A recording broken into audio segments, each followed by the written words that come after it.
भक्ति की गंगा में प्रवान होकर के एक एक जिनेंद्र भगवान के गुणों का यहाँ पर वर्णन कर रहे हैं। और यहाँ पर कुंवरचंद्र महाराज उनके बाहरी गुण नहीं, आत्मिक गुणों का वर्णन करें। कौन से गुणों का वर्णन कर रहे हैं? आत्मिक। और आप सभी को मालूम होगा आत्मा अमूर्तिक होती है। क्या होती है?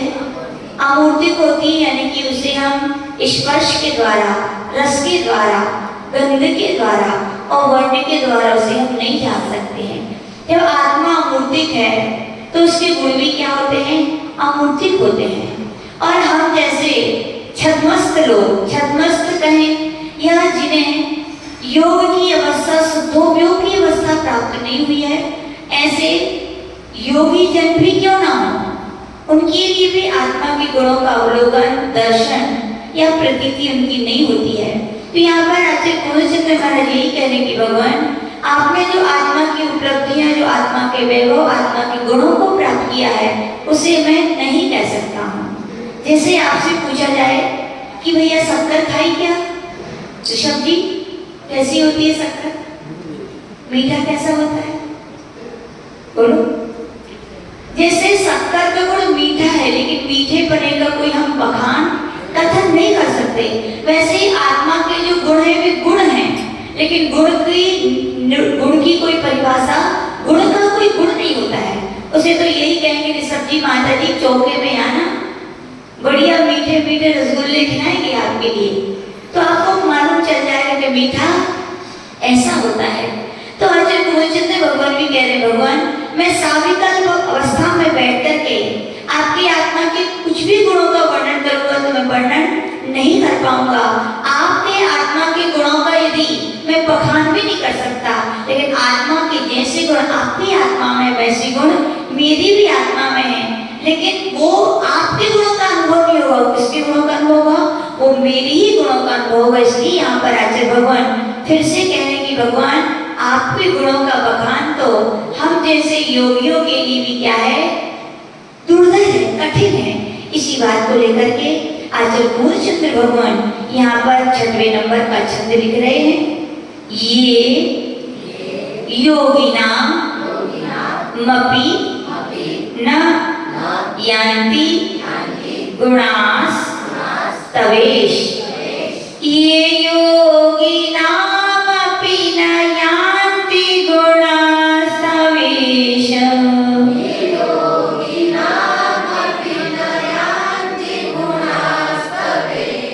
वक्तुं कथं भवति तेषु ममाव काशः। वक्तुं कथं भवति तेषु ममाव काशः।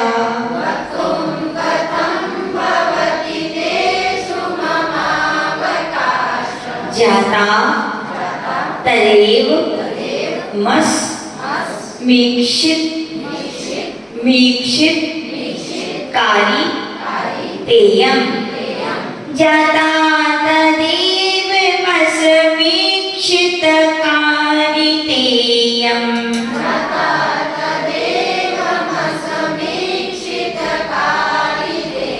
जलपंती वा निज गिरा ननु पक्षिणोपि। पा के बाद आधा का, पक्षिणोपि। जलपंती वा निज गिरा ननु पक्षिणोपि।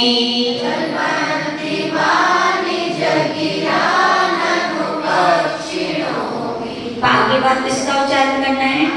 आधा का, नहीं तो आप लोग पक्षिणोपि पढ़ोगे फिर वो गलत हो जाएगा।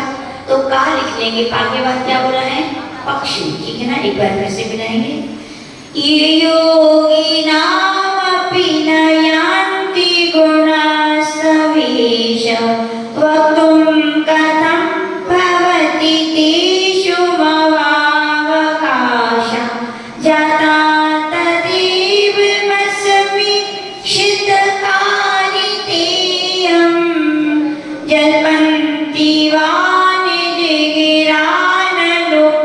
पक्षिणोपि। एक साथ बोलेंगे।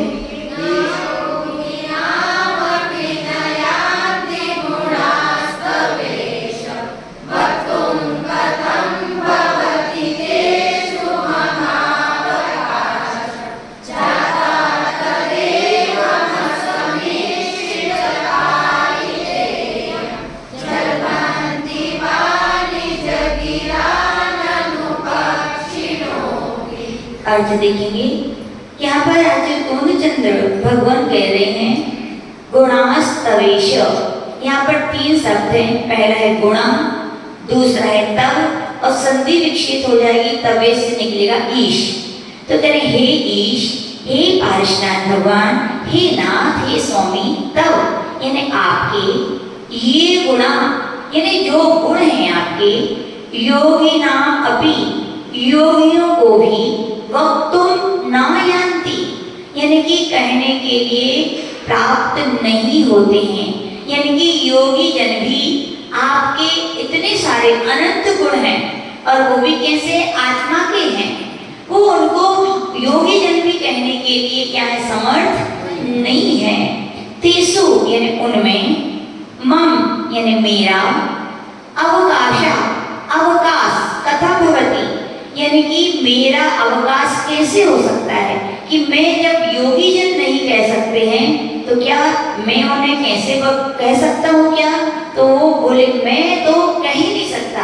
जब महान महान योगी जन जब आपके गुणों का बखान नहीं कर सकते तो मैं नहीं कर सकता हूँ। तद इसलिए एवं यानी इस प्रकार, इयम यानी मेरा यह, इयम कहाँ लिखा है? काली तेयम लिखा है, काली तेयम में इयम निकलेगा। इयम यानी मेरा यह, असमीक्षित कारिता जाता, असमीक्षित यानी का अर्थ होता है बिना विचारे। क्या होता है? समीक्षित का होता है विचार करना और असमीक्षित यानी बिना विचारे। कारिता जाता काम करता हुआ, वह यानी अथवा, पक्षिणा अपि पक्षी भी, निज गिरा, निज का अर्थ होता है अपनी और गिरा का होता है भाषा या वाणी, ठीक है ना। और जलपंती नरु यानी बोला करते हैं। यहाँ पे आचार्य भगवान यही कह रहे हैं कि हे भगवान आपके अनंत गुण हैं जिनको योगी जन भी कहने के लिए क्या है समर्थ नहीं है। तो क्या मैं बोल सकता हूँ क्या? नहीं बोल सकते, लेकिन फिर भी बोल रहे हैं। जैसे पक्षी लोग बोलना नहीं जानते, पक्षी बोलते हैं क्या? पक्षी लोग अपनी मनुष्यों की भाषा बोलना नहीं जानते, फिर भी पक्षी अपनी भाषा में तो बात करते ही है ना, बिना विचारे करते ही है। तो बोल रहे भगवान जैसे पक्षी अपनी भाषा में बात करते वैसे मैं भी बिना विचारे मुझे जैसा आता है मैं अपनी भक्ति की भाषा में आपके गुणों का क्या करूंगा? बखान अवश्य करूंगा। समझ में आया? फिर से देख लीजिए, उदाहरण दिया है पक्षियों का। ये पक्षियों की यद्यपि कोई भाषा नहीं होती है फिर भी पक्षी अपनी भाषा में क्या करते हैं? आपस में बात करते हैं। उसी प्रकार भगवान यद्यपि आपके बहुत सारे गुण हैं जिन्हें योगी जन भी कहने में समर्थ नहीं है, फिर भी मैं अपनी टूटी फूटी की भक्ति की जो भाषा है उस भाषा में आपका वर्णन अवश्य करूंगा। समझ में आ गया ना? ठीक है। काश प्रभु की गुण गाथा सब मिलकर गाओ रे,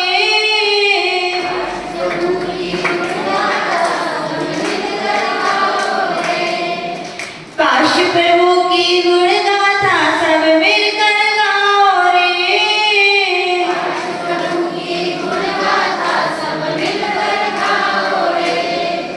भक्ति की भाषा हो भक्ति की, प्रभुवर की भक्ति ओहो प्रभुवर की भक्ति भाव पार लगाएंगे। पाश प्रभु की गुण गाथा सब मिलकर गाओ रे, पाश प्रभु की गुण गाथा सब मिलकर गाओ रे। योगी गम्य ना गुण गाथा मैं अवकाश कहाँ पाता,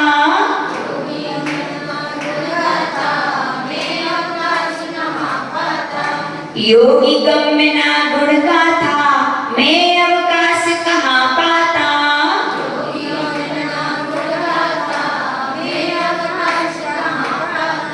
बिना विचारे गुण गाता, बिना विचारे गुण गाता, बिना विचारे गुण गाता, बिना विचारे गुण गाता।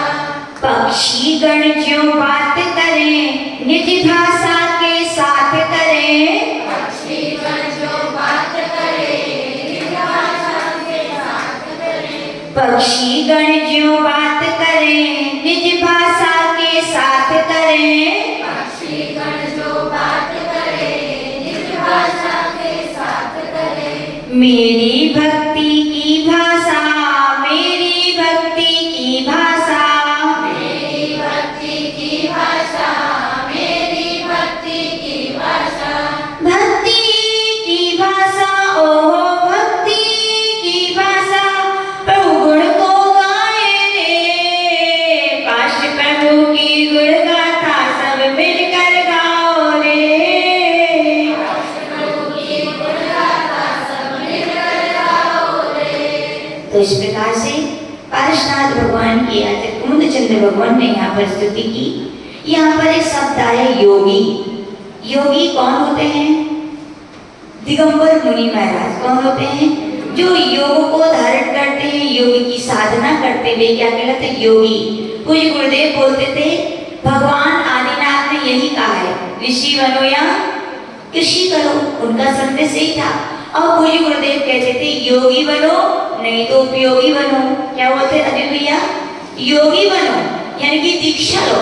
यदि दीक्षा नहीं ले पाते तो उनके सेवा करो, उपयोगी बनो। तो यहाँ पर योगी का अर्थ बताया गया कि योगीश्वर बड़े बड़े मुनि महाराज अपने ध्यान साधना के द्वारा भी भगवान के गुणों को नहीं गा सकते हैं, यहाँ कहा गया। और यहाँ पर एक बहुत अच्छा शब्द आया है, पक्षियों की भाषा। किसकी भाषा? सुनी कि नहीं कभी? सुनी? अच्छा ऋषभ जी ने सुनी। क्या बोल रहे थे वो? क्या बोल रहे थे? बोलो। अपन जैसे लोग नहीं पता कर सकते, लेकिन हमारे यहाँ पूज्य गुरुदेव के पूज्य गुरुदेव आचार्य विमल सागर जी महाराज और उनके गुरुदेव पूज्य आचार्य महावीर कीर्ति महाराज, जिनका नाम आपने सुना होगा, 18 भाषाओं को जानने वाले थे। कितनी भाषाओं को?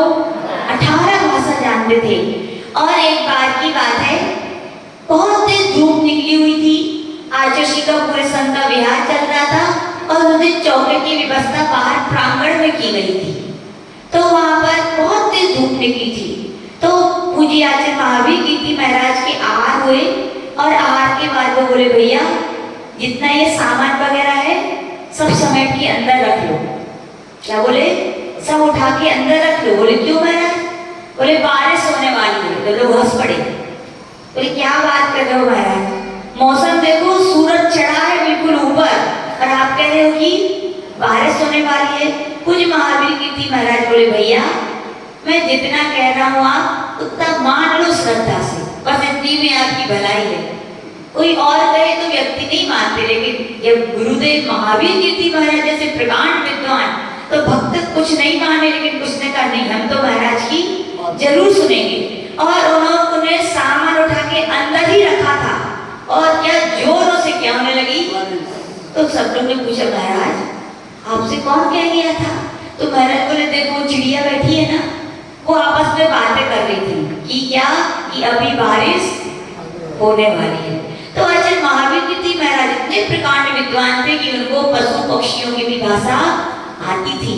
तो पक्षी भी क्या करते हैं अपनी भाषा में क्या करते हैं? बात करते हैं। और बिल्कुल सत्य है।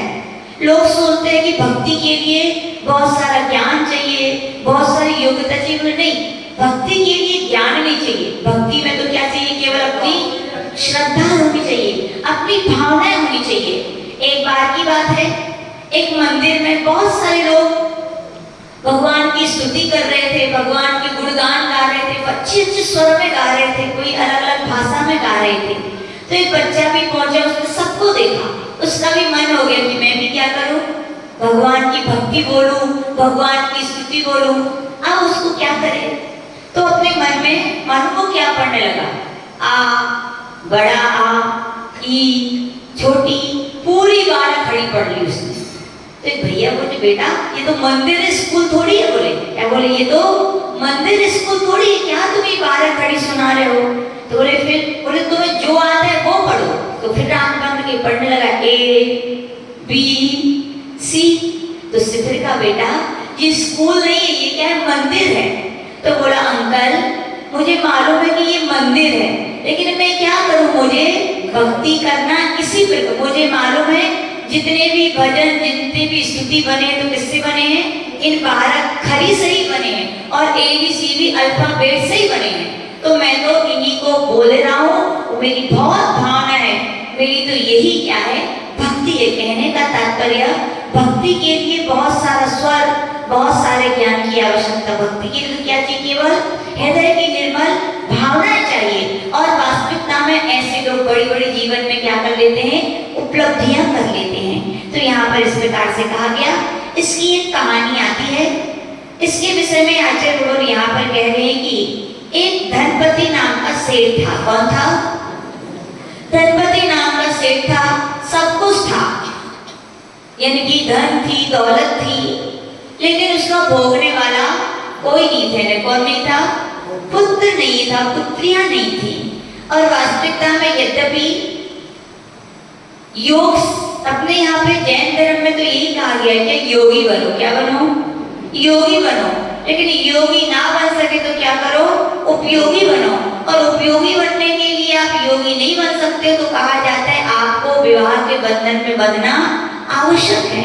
और विवाह का बंधन जहाँ होता है वहां पर संतान की भी आवश्यकता होती है। और याद रखना, पूज्य गुरुदेव कहते थे संतान की आवश्यकता केवल घर की वृद्धि के लिए नहीं है, खाली आपके कुल परंपरा की वृद्धि के लिए नहीं है। पूज्य गुरुदेव बोलते थे संतान संतति से बना है। किससे बना है? जो केवल आपके कुल की संतति को नहीं, बल्कि जिस धर्म में आप पैदा हुए हैं, जिस श्रवण संस्कृति में आप उत्पन्न हुए, उस श्रवण संस्कृति को जो चलाएं वो क्या कहलाते हैं? संतान कहलाते हैं। धन्य है वे माता पिता जिन्होंने ऐसे पुत्र और पुत्रियों को उत्पन्न किया जो क्या कर रहे हैं? घर की तो आन बान शान को तो बढ़ाई, उसके साथ साथ जिन्होंने दीक्षा लेकर संयम के मार्ग पर चलकर धर्म की संतति को भी क्या कर रहे हैं? वो धर्म की संस्कृति की रक्षण कर रहे हैं और संवर्धन कर रहे हैं। यानी कि संतान तो होनी चाहिए, लेकिन कितनी होनी चाहिए? आज तो व्यक्ति स्वार्थी हो गया। कितनी चाहिए? केवल एक ही बहुत है। लेकिन आप भूल गए, आप केवल अपने घर के परिवार के हिस्से नहीं है, आप एक धर्म और समाज के भी हिस्से हैं। जब अपने एक परिवार के बारे में सोचते हैं तो आपको धर्म के विषय में भी सोचना चाहिए। धर्म की भी संवर्धन कैसे हो? जनसंख्या है तो धर्म है, बोलो है कि नहीं? जनसंख्या है तो धर्म है, इसलिए ध्यान रखें। धर्म की संस्कृति की संरक्षण के लिए संतान भी होनी चाहिए। आपको याद होगा कुंद महाराज की मां शांतला, या कहीं में आता है शकुंतला नाम भी आता है, शांतला भी आता है, शकुंतला। यूं कहा जाता है कि जब शांतला गर्भवती हुई तो उनके यहाँ पे पहला पुत्र हुआ। और क्या बन गए? वो मुनि महाराज बन गए। दूसरे पुत्र हुए, तीसरे हुए, चौथे, पांचवे, छठवे, 6 पुत्र हुए। और उस शांतला मां ने क्या संस्कार दिया? शुद्धोसी बुद्धोसी निरंजनोसी संसार माया परिवर्जितोषि। हे पुत्र, तू शुद्ध है, तू बुद्ध है, तू संसार में फंसने के लिए तेरा जन्म नहीं हुआ है। तेरा जन्म तो नित्य निरंजन आत्मा के अनुभव के लिए हुआ है। तेरा जन्म योगी बनने के लिए हुआ है। और देखो, गर्भ के संस्कारों का फल, जन्म से दिए गए माँ पिता के संस्कारों का, धर्म के संस्कारों का फल कि एक नहीं कितने बच्चे? 6 बच्चे। ऋषभ जी कितने बन गए? 6 बच्चे मुनि महाराज बन गए। किसने बनाया? याद रखना, बच्चे तो गीली मिट्टी की तरह होते हैं।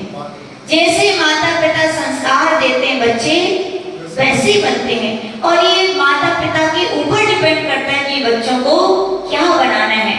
और वो ऐसे करती थी कि जब उसे मुनि महाराज बनाना था, धर्म के ग्रंथ सुनती थी, मुनि महाराजों की चर्चा करती थी, मुनि महाराजों की कहानियां पढ़ती थी, उनके चरित्र को पढ़ती थी, तो बड़े होकर के उनके बेटे क्या बन गए? मुनि महाराज।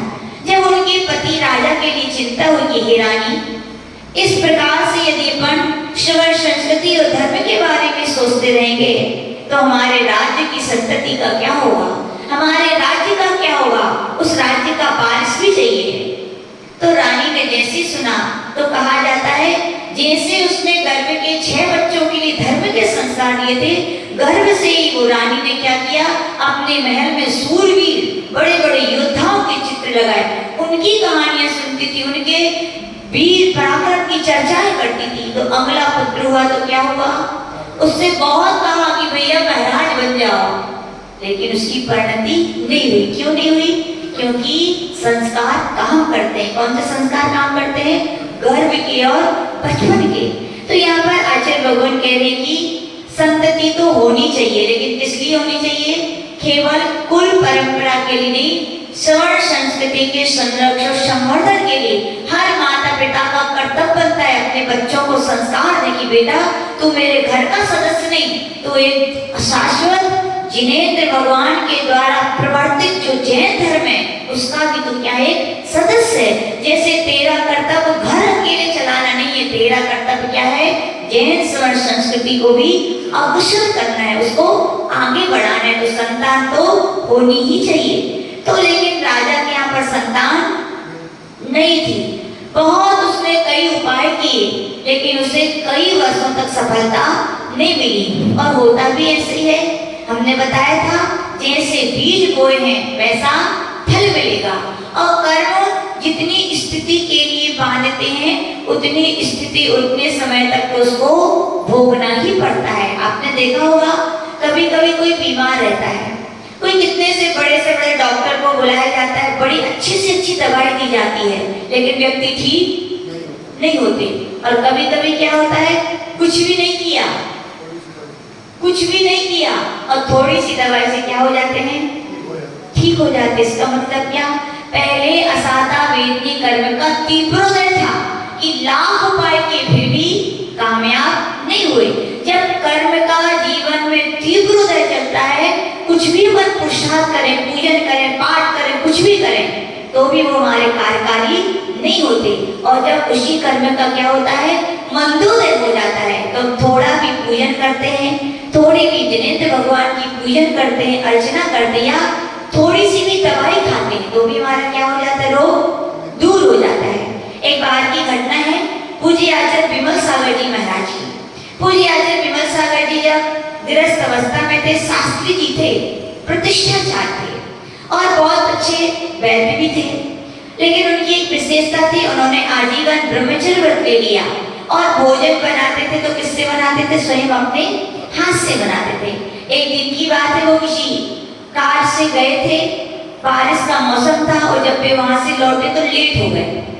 और लेट हो जाए, भूख तो लगती है, और जब ज्यादा भूख लगती है तो फिर तो लगता है फटाफट जो मिले सो खाओ। तो शास्त्री जी को तो स्वयं बनाना था, बना बनाया थोड़ी था, तो अपना भोजन बना रहे थे।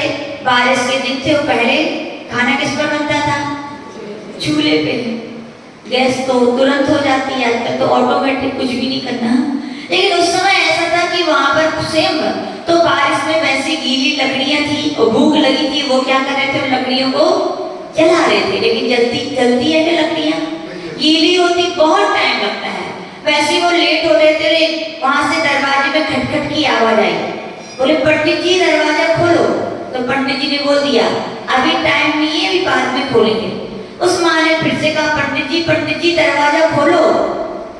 अब लकड़ियां गीली, आग लग नहीं रही थी, भूख लगी थी, फिर भी तैयार थे पंडित जी। दरवाजा खोला, और दरवाजा खोलने के बाद अम्मा ने बोला पंडित जी मेरा बेटा बहुत बीमार है, बहुत तेज बारिश हो रही है, कोई डॉक्टर वैद्य अभी नहीं मिलेंगे, मुझे विश्वास है कि आप जो दवाई देंगे उससे क्या हो जाएगा?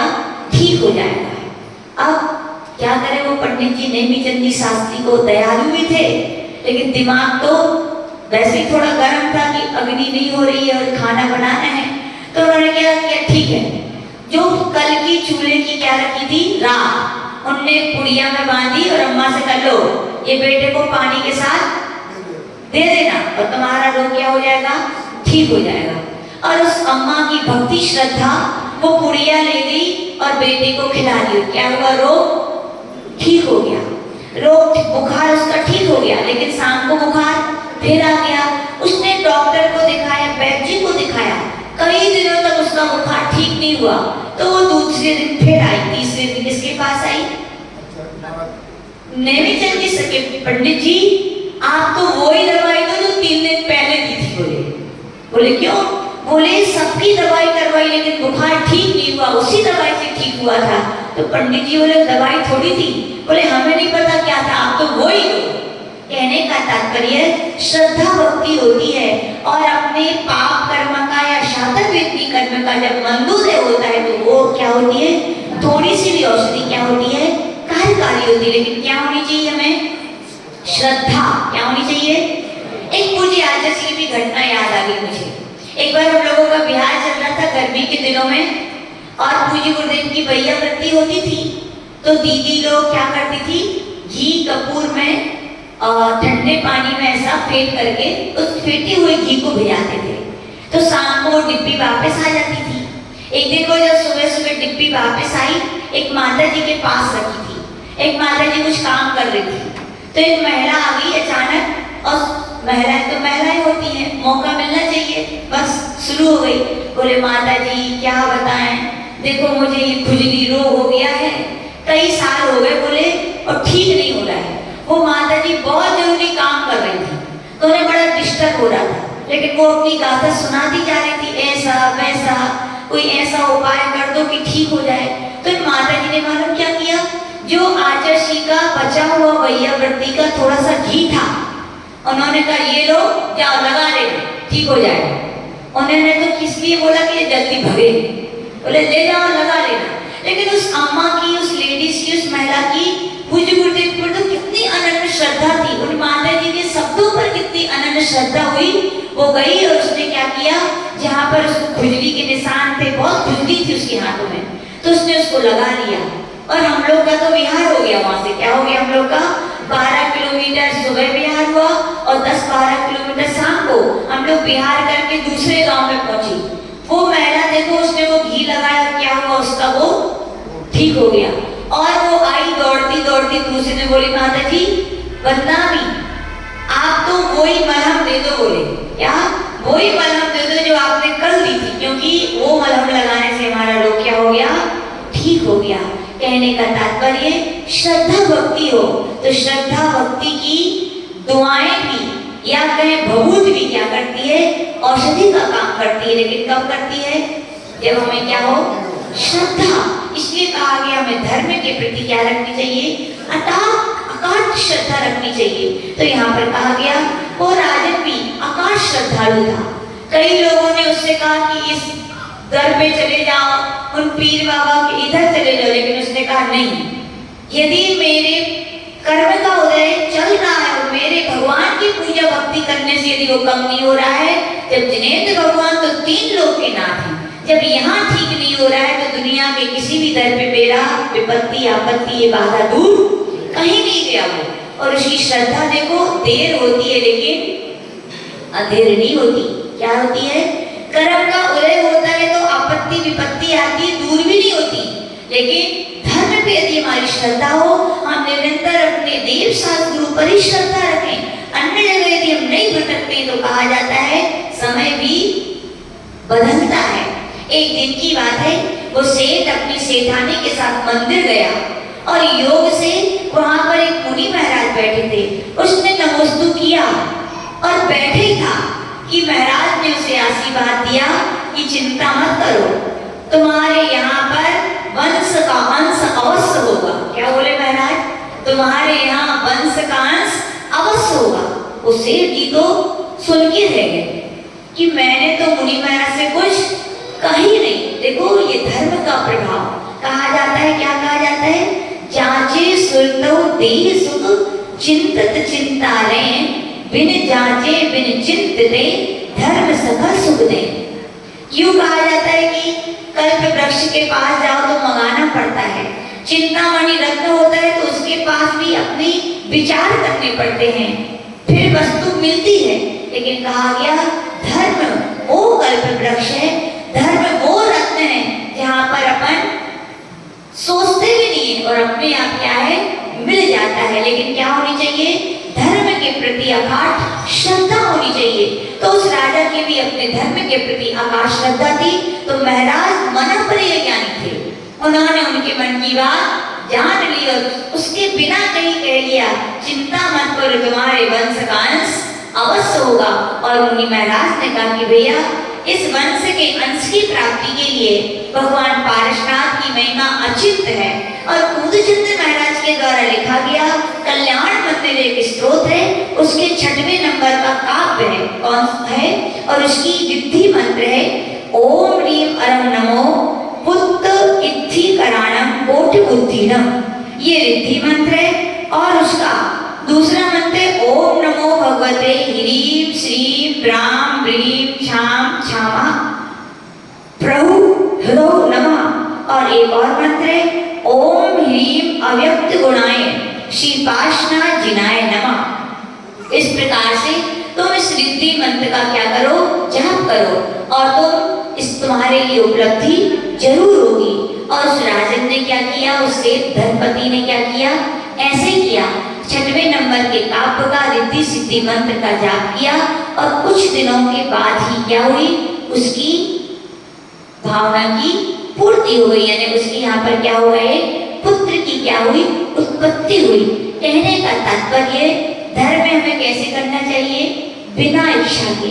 हमारे यहाँ सम्यक दर्शन कहा गया कि नहीं। यूं कहा जाता है कि मनुष्य पर्याय एक रत्न दीप के समान है। किसके समान है, रत्न दीप। मान लीजिए कोई मुगाड़ा के महानुभाव किसी रत्न दीप में जाएं और वहां से लौट करके जब मुगाड़ा आए, बरीलाल जी आप ही गए होंगे वहां पर रत्नदीप में, और लौट के आए तो बाबूलाल जी ने पूछा कि भैया आप रत्नदीप गए थे, क्या लेके आए?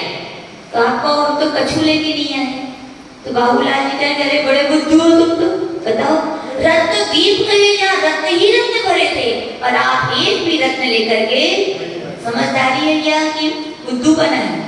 बोलो बुद्धू बना है ना, हंसोगे आप इनके बरीलाल जी के ऊपर की। बताओ रत्नों का ढेर सामने था और एक भी रत्न आप नहीं उठा पाया। ऐसी भैया किसी दूसरे के ऊपर नहीं हंसना चाहिए। आचार्य भगवत कह रहे ऐसी स्थिति हमारी भी है। हमने भी कई भाव में मनुष्य पर्याय प्राप्त की नहीं की, अनेकों बार प्राप्त की। पूज्य गुरुदेव कहते थे मनुष्य पर्याय एक रत्न दीप है। जैसे रत्न दीप में जहाँ अचेतन मुक्ता मणि पद्मरत्न अलग अलग रत्न मिलते हैं, लेकिन ये मनुष्य गति वो रत्न दीप है यहाँ चेतन रत्न मिलते हैं। कौन कौन से चेतन रत्न हैं? सम्यक दर्शन, सम्यक ज्ञान, सम्यक चारित्र्य। हमें कई बार मिली है गति। और यदि कोई पूछे कि भैया मनुष्य गति में आप गए, क्या प्राप्त किया?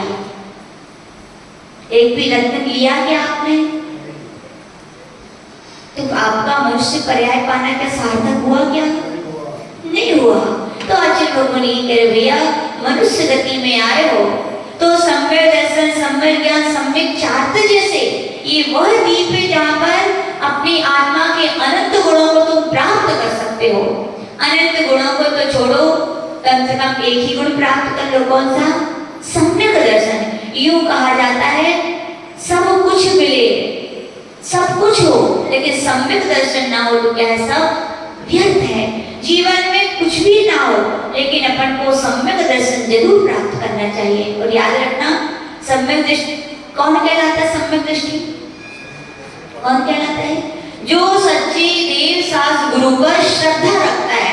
और कैसी श्रद्धा रखता है? 8 अंग सहित। कैसी श्रद्धा?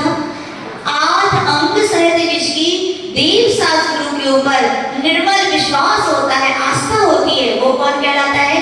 सम्यक दृष्टि। कह दो बहुत सारे लोग देते हैं कि हम भी क्या हैं, ये सब भी क्या हैं, हम सम्यक दृष्टि। लेकिन कहना बातें अलग, होना बातें अलग है। आचार्य भगवान कह रहे हैं कि जैसे 8 शरीर में 8 अंग होते हैं। कितने अंग होते हैं? एक भी अंग ना हो तो शरीर क्या कहलाता है? विकलांग कहलाता है, सांगोपांग नहीं कहलाता। जैसे किसी के लिए सर्प काट ले, क्या काट ले? सर्प काट ले, और मंत्र से उसे झाड़ा जाए, यदि उस मंत्र में एक भी अक्षर कम है तो बताओ क्या विष की वेदना को क्या दूर कर पाएगा? क्या वो नहीं कर पाएगा। वैसे ध्यान रखना हमारे लिए भी सम्यक दर्शन रूपी मंत्र मिला है, लेकिन सम्यक दर्शन रूपी मंत्र हमारे संसार के विष की वेदना को, भय को तभी दूर कर सकता है जबकि हमारा सम्यक दर्शन में पूरे अंग होने चाहिए। क्या होने चाहिए? कौन कौन से अंग होते हैं? निशंकित, निकांक्षित, निर्विचिकित्सा, अमूढ़ दृष्टि, उपगूहन, स्थितिकरण, वात्सल और प्रभावना, 8 अंग हैं भैया आपके अंदर। तो ही कहना कि हम क्या हैं, सम्यक। एक भी यदि अंग कम है तो क्या हुआ, सम्यक दृष्टि। अब लगाओ अपना अपना थर्मामीटर हृदय में कि हम निसंकित हैं क्या, हम निकांचित हैं क्या, हमें क्या देव सास गुरु की जिनवाणी के ऊपर क्या शंका नहीं है क्या। कभी कभी छोटी छोटी बातों में लोग शंका कर लेते हैं कि नहीं। छोटी छोटी बातों में निकांचित, संसार की वस्तुएं भगवान से मांगते हो कि नहीं। और कहा जाता है मांगने से बताओ वस्तु मिलती है कि कम होती है, बोलो। कहा गया है मांगन क्या है, बिन मांगे मोती मिले, मांगे मिले ना भी, मांगन से मरना भला, यही सदगुरु की सीख। और अपन क्या करते हैं, मांगते हो कि नहीं। बोले मांगने वाले कौन कहलाते, बोलो। गुरुदेव बोलते थे भिखारी भी 2 प्रकार के होते। कितने प्रकार के होते हैं, 2 प्रकार के, एक छोटे वाले और एक बड़े वाले। अब बोलो छोटे वाले कौन कहलाते, सब जी। छोटे वाले भिखारी ये होते हैं जो मंदिर के बाहर एक कपड़ा बिछा लेते हैं और बैठ जाते हैं, वे क्या कहलाते हैं। और बड़े कौन कहलाते हैं, आप ही लोग जैसे हैं ना, बोले हम लोग जैसे समझ रहे हैं। वे बड़े स्मार्ट होते हैं, दुनिया को धूल यानी दुनिया को धोखा देते हैं, लेकिन याद रखना दुनिया को धोखा दे दो लेकिन स्वयं की आत्मा को भगवान को धोखा। वो अंदर आते हैं, बड़े सभ्यता से हाथ जोड़ते हैं, आंख बंद करते हैं और एक काम मुझे लगता ऐसा है कि भगवान के सिवा उनको कुछ दिख ही नहीं रहा है। लेकिन जब उनके अंदर आत्मा को देखो तो कहते हे भगवान बड़े दुखी हैं। 1 लाख तो आ गए लेकिन 10 लाख चाहिए, दुकान तो खुल गई लेकिन माल चाहिए, माल तो है लेकिन ग्राहक चाहिए, ग्राहक तो है लेकिन उधारी नहीं चाहिए। देखो उनकी मन की परिकल्पना है। नापो एक एक व्यक्ति जब भगवान के सामने आता है तो वे कौन कहलाते हैं, छोटे की बड़े, बड़े भिखारी। क्या है ये, बड़े भिखारी। और पूज्य गुरुदेव पे और एक अच्छी बात बोलते थे, बोले कितने समझदार होके भी बुद्धू बने हैं आज के लोग। बताओ मुगाड़ा के भव्य आत्मा और रमेश जी, सब्जी खरीदनी है तो कहाँ जाओगे, अच्छा। और सोना खरीदना है तो शराब के यहाँ, जो जहाँ वही मिलेगा ना। पक्का श्रद्धा है आपको, विश्वास है, तो फिर क्यों बुद्धू बने हो। भगवान के पास आके भी क्यों सब ये सब मांगते हो। मिलेगा क्या, बोलो। बहू मिल जाए, पुत्र मिल जाए, मिलेगा क्या, बोलो। सब्जी की दुकान पर सब्जी है इसीलिए सब्जी वाला आपको सब्जी दे सकता है। स्वर्णकार की दुकान पर स्वर्ण है तो स्वर्ण आपके मंगाने पर दे सकता है। भैया आप जो आज भगवान से मांग रहे हो क्या उनके पास है क्या, बोलो। तो मिलेगा क्या, निश्चय की भाषा में तो कहेंगे, भक्ति की भाषा है ये कि मिलेगा, लेकिन निश्चय का सिद्धांत बोलता है कि नहीं मिलेगा। अच्छी आपकी श्रद्धा है, मिलेगा, लेकिन कई बार ज्यादा भक्ति जब हम कर लेते हैं फिर भी नहीं मिलता तो श्रद्धा डगमगाने लगती। लेकिन जो सिद्धांतवादी होते हैं, जिनको सिद्धांत पता है कि ये भक्ति की भाषा है कि भगवान देते, निश्चय से भगवान देते हैं क्या, नहीं देते। ये सिद्धांत की भाषा जिसके पास है, याद रखना, वो कभी श्रद्धा से चलायमान नहीं होता। इसीलिए हमें सिद्धांतवादी बनना चाहिए। क्या होना चाहिए, भक्ति में भी डूबना चाहिए, लेकिन सिद्धांत के साथ यदि हमारी भक्ति रहती है तो कहा जाता है दीपक आपने रखा और कितना भी तूफान आ जाए, लेकिन आपके पास यदि क्या है, चिमनी है तो रख दोगे तो दीपक क्या है, जलता रहेगा। हमने भी दीपक जलाया और तूफान आ गया आपत्ति विपत्तियों का। यदि आपको ये सिद्धांत का ज्ञान नहीं है कि भगवान कुछ नहीं देते तो आपका दीपक बुझ जाएगा। लेकिन आपने सिद्धांत का दीपक लगा दिया तो आपका वो श्रद्धा का दीप क्या बुझेगा, क्या नहीं बुझेगा। आप यही सोचोगे हमारे पुण्य में नहीं है तो भगवान भी लाकर दे सकते हैं क्या, बोलो, नहीं दे सकते। और हमारे भाग्य में है तो क्या कोई छीन सकता है क्या, नहीं छीन सकता। तो आचार्य भगवान यही कह रहे हैं कि भगवान के पास नहीं है, फिर भी हम क्या हैं, मांगते हैं। मिलेगा क्या? नियम से, निश्चय से तो कुछ नहीं मिलने वाला। आपसे अच्छा तो किसान अच्छा है। क्या अच्छा है?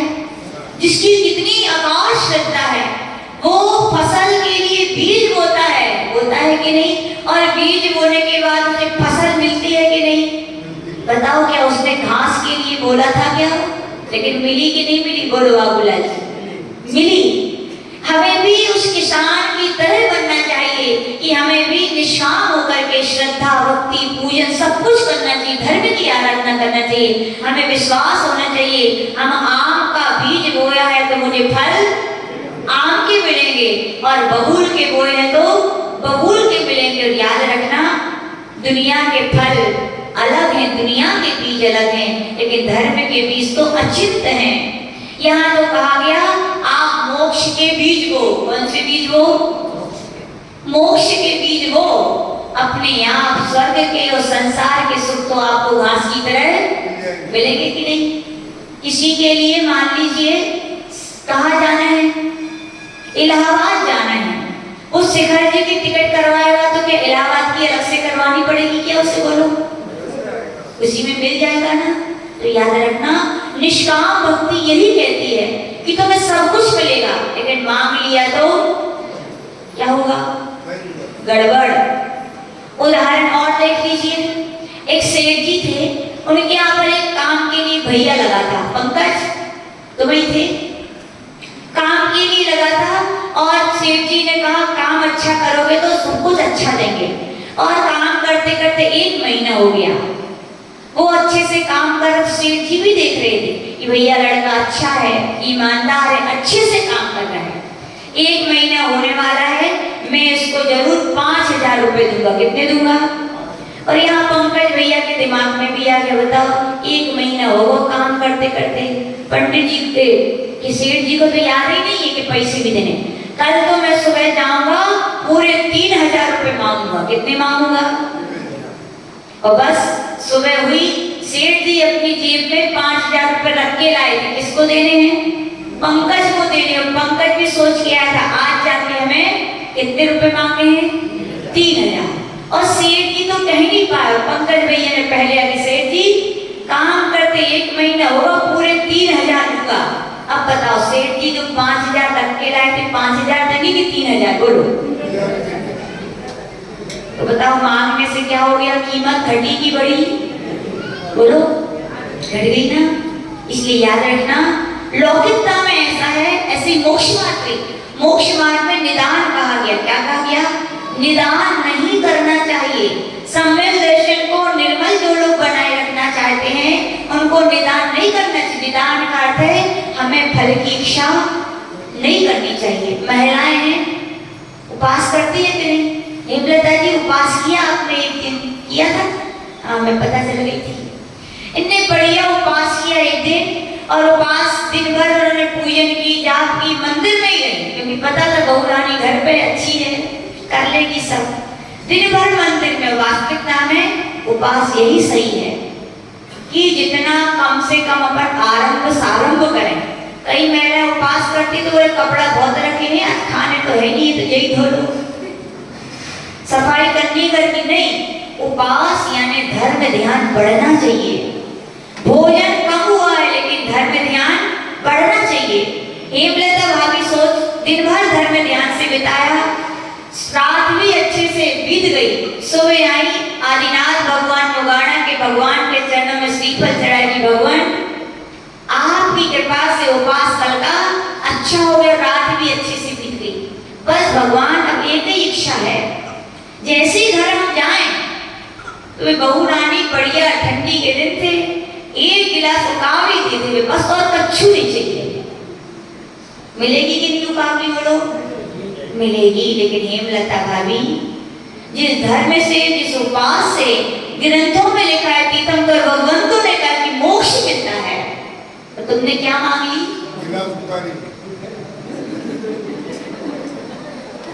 बताओ, मोक्ष मिलेगा क्या? यही हालत है आप लोगों की, यही अज्ञानता है। बहुत लेकिन हम क्या है, मांग लेते हैं। मांगने से क्या होता है, आपकी बड़ी उपलब्धियां छोटे में आपको मिल जाती हैं और आप फिर रोते हो कि हमें, इनको तो इतना मिल गया और हमें।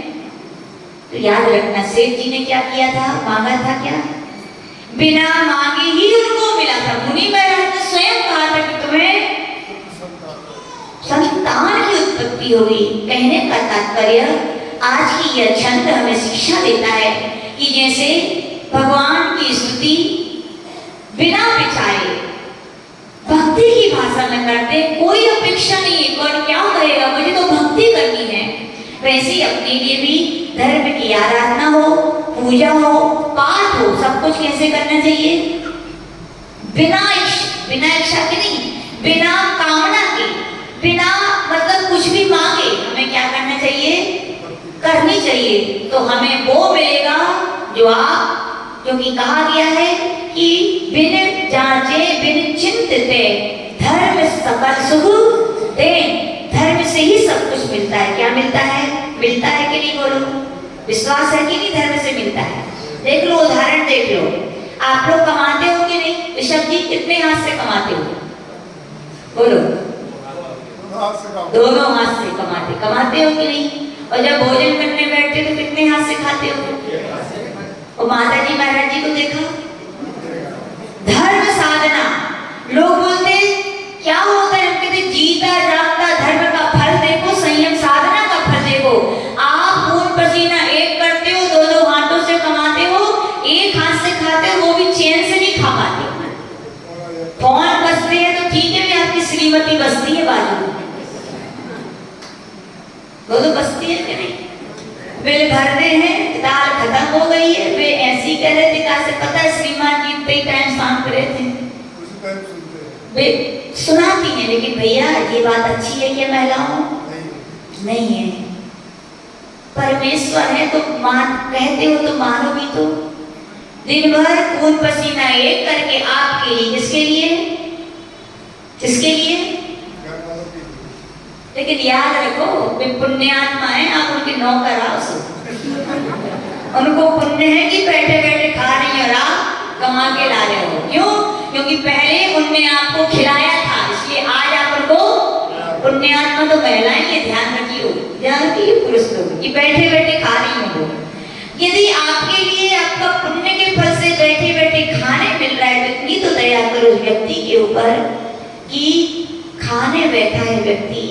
यूं कहा जाता है, जैसा खाओ अन्न वैसा होवे। आप शुभ भावनाओं के साथ खिलाओगे तो भोजन अमृत का काम करेगा। और आप जली कटी सुना करके, ताने मार के, अपनी पूरी टेंशन उनके सिर पे रख के मधुर मधुर पकवान भी खिलाओगे तो याद रखना वो उनके शरीर में काम आने वाले। तो याद रखना, सुनाना मत, ठीक है ना। तो कह रहे थे धर्म का फल देखो कि आप इतना करते हो फिर भी एक हाथ से भी चैन से नहीं खा पा रहे हो। साधु संत देखो, बताओ कौन सी दुकान पे कमाने जाते, कौन से ऑफिस जाते, फिर भी एक हाथ से भी दो हाथ से, दो हाथ से बिना कमाए भी आराम से खा रहे। इससे बड़ी और धर्म का क्या फल हो सकता है ये बोलो। इसलिए धर्म पे क्या रखनी चाहिए, अगाध श्रद्धा।